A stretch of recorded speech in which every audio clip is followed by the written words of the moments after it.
The gentleman from Tennessee, Mr. Kustoff, is now recognized for 5 minutes. Thank you, Madam Chair. Thank you for calling today's hearing, and thank you, Secretary Yellen, for being here today. One thing I hear from constituents at home, and I think every other member of Congress hears from their constituents, is everything is expensive. It's just expensive to live today. And there are a lot of factors for inflation. I get that. I do want to ask you, going back to the American Rescue Plan, before we voted on it, Larry Summers, one of your predecessors under Clinton, talked about the package, and he said, I'm quoting, he said, "I think this is the least responsible macroeconomic policy that we've had in the last 40 years. He's right, isn't he, Madam Secretary? Well, he's not right, and I'm sorry I have to differ with his assessment.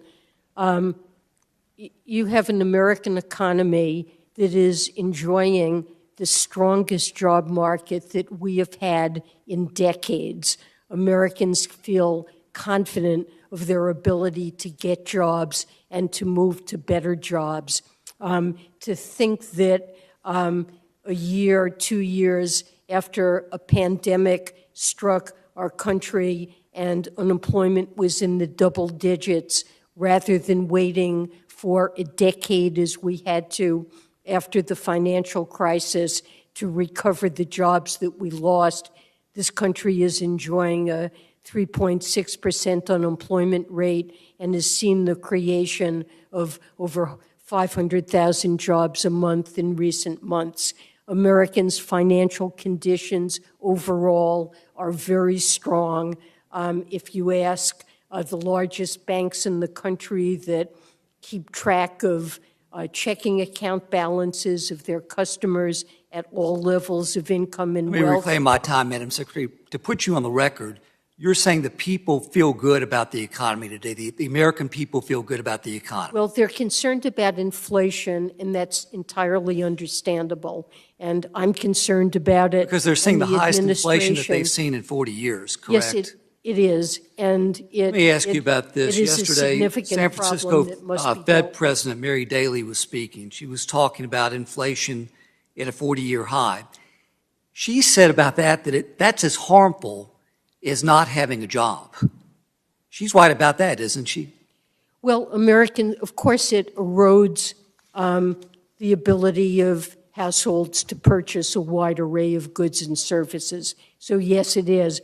But remember that especially for the lowest income Americans, wage increases have been more rapid than inflation.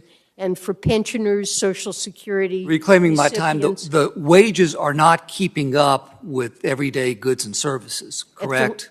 For low-income Americans, on average, that is not true. For low-income Americans, their wage gains have exceeded that. How about for middle-class Americans? Are wage gains exceeding the price increases, or are price increases exceeding wage gains for middle-class Americans? Well, over the last year, the price increases have exceeded the wage gains. Thank you. For middle. Let me ask you about sanctions in my remaining time.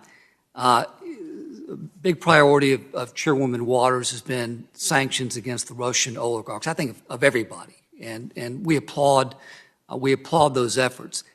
As it relates to President Putin, what degree of confidence do you have that any of these sanctions that we've levied have personally touched him or his assets? We have levied sanctions against President Putin, and this morning, I believe, we levied sanctions against his daughters.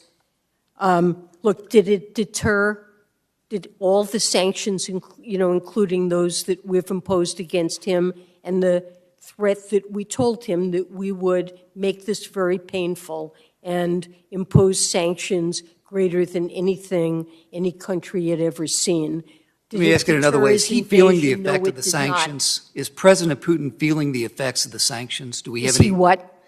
Is President Putin feeling the effects of the United States sanctions that have been assessed against him? I don't know personally if he's feeling them yet, but Russia is certainly feeling the effects of these sanctions, and his defense establishment and other critical sectors of the Russian economy are absolutely feeling the effects of these sanctions as they find it impossible, for example, to find the parts that they need to keep their automobile factories running and to build their war machine and replenish it. Thank Thank you, you. Madam Secretary. I yield back.